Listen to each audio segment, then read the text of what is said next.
শাহবাগ থানাকে যে সাকুরার কাছে নিয়ে যাওয়ার যে প্রসঙ্গ উঠেছিল, ওই জায়গাটা সেগুলিও আলোচনা হয়েছে। এখন যেখানে থানা হিসেবে ব্যবহার হচ্ছে যে জায়গাটা, সেই জায়গাটার অস্বাস্থ্যকর, ওখানে কিছু গাড়ি, পুরনো গাড়ি, বিকল গাড়ি এবং জব্দকৃত গাড়ি ওখানে ডাম্প করা হয়, আপনারা জানেন। তো এটার নান্দনিক অবস্থা খুবই খারাপ, সৌন্দর্য রক্ষা হয় না। তো ওগুলি সরিয়ে দেওয়া হবে এবং ওখানে ফুলের যে মার্কেটটা আছে, সেই মার্কেটটাও একটু পুনর্বিন্যাস করার চেষ্টা করা হবে এই প্রকল্পের আওতায়। আরও দুটো বিষয় ছিল। একটা হলো যে বিশ্বব্যাংক গ্রুপ আর IMF-এর সাথে আমাদের বাংলাদেশ সরকারের একটা বড় প্রতিনিধি দল কয়েক সপ্তাহ আগে তারা ভিজিট করেছিলেন ওয়াশিংটনে এবং নিউ ইয়র্কে। ওই ভিজিটের উপরে একটা অবহিতকরণ ছিল। আর সর্বশেষ গত সপ্তাহে আজারবাইজানের বাকুতে জলবায়ু সম্মেলন, বিশ্বের যে বড় একটা সম্মেলন হয়ে থাকে, আপনারা জানেন, আন্তর্জাতিক জলবায়ু সম্মেলন, সেই COP29, সেখানেও আমাদের ডেলিগেশন গিয়েছিল। তারা কি অভিজ্ঞতার সম্মুখীন হয়েছিলেন সেই বিষয়ে আলোচনা হয়েছে। আর সর্বশেষ আরেকটি জিনিস আপনাদের উল্লেখ করতে চাই যে সম্প্রতি জুলাই আগস্টে ছাত্র গণ অভ্যুত্থানের সময় বেশ কিছু মানুষের উপরে যে অবর্ণনীয় নির্মম অবস্থা তৈরি হয়েছে, কেউ কেউ জীবন হারিয়েছেন, কেউ কেউ তাদের সারা জীবনের জন্য হয়তো বিকল হয়ে গেছে, তারা পঙ্গু হয়ে গেছেন।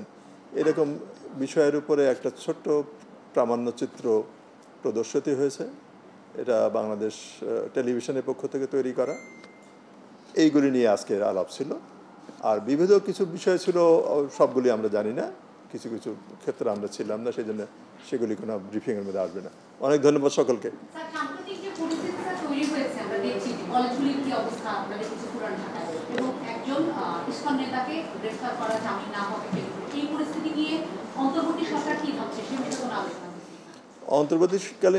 অন্তর্বর্তীকালীন সরকার কি ভাবছে এটা বিষয়ে কিন্তু এর মধ্যে কিছু পলিটিক্যাল ইন্টোনেশন, আমি আগের দিনও আপনাদেরকে বলেছি, পলিটিক্যাল ইন্টোনেশন সেই বিষয়ে প্রফেসর আসিফ নজরুল সরকারের পক্ষ থেকে, উপদেষ্টা পরিষদের পক্ষ থেকে কিন্তু উনি আপনাদের একটা ব্রিফিং দিয়ে থাকেন সন্ধ্যার দিকে। সেটা বজায় থাকবে, সেটা চলবে। আপনার প্রশ্নের উত্তরে বললাম।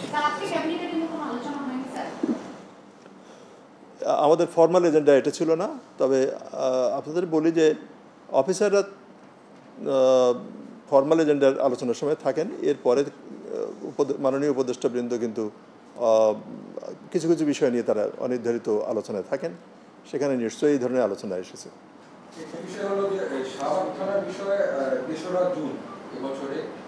ক্যাবিনেটে কিন্তু একটা সিদ্ধান্ত হয়েছে এবং শাহবাগের থানাটা সরিয়ে সাকুরাবাদ গভর্নমেন্টের যে জায়গা, ওটার পাশে স্থানান্তর করা হবে, এই ধরনের সিদ্ধান্ত কিন্তু মন্ত্রী পরিষদ বিভাগ থেকে আগেই নেওয়া হয়েছে।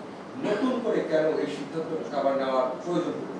আর মানে সেই জায়গাটা আসলে যে জায়গাটা নির্ধারিত হয়েছে সেই জায়গাটা তাহলে আবার কি হবে? একই সাথে এইখানে যে শিশু পার্কটা বা সব মিলাই কি আর কি কোনো চেঞ্জ আসছে? দেখুন, এই প্রকল্পে দুটো শিশু পার্ক রাখার প্রভিশন আছে। আর শাহবাগ থানাকে যে সাকুরার কাছে নিয়ে যাওয়ার যে প্রসঙ্গ উঠেছিল, ওই জায়গাটা সেগুলিও আলোচনা হয়েছে। সেগুলো আলোচনা অনেক থ্রেড বেয়ার ডিসকাশন হয়েছে। তো ওইটা খুব একটা উপযোগী হবে বলে মনে হয়নি। লোকেশনটা এমন যে সেখানে একটা থানা, আপনার একটা আন্তর্জাতিক মানে আমাদের বাংলাদেশের সবচেয়ে বিখ্যাত হোটেলগুলির একটা ওখানে আছে, একটা ইম্পর্ট্যান্ট জাংচার ওখানে। ওই জায়গায় এইটা শেষ পর্যন্ত আসেনি এবং ওই জায়গার মালিক যারা, তারা এটা দিতে অসম্মত হয়েছে। এর চেয়ে বেশি আমার মনে হয় আর দরকার নেই আমাদের। ওইখানে থানাটা একটুখানি হয়তো রিলোকেটেড হবে আর কি, কিন্তু ওই মোটামুটি কাছাকাছি জায়গায় থাকবে।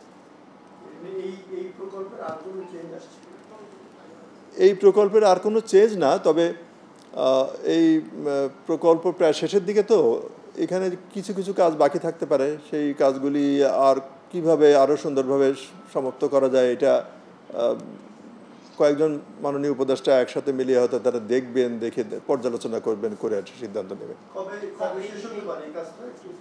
এই প্রকল্পের মেয়াদ 30 জুন 2025 পর্যন্ত আছে।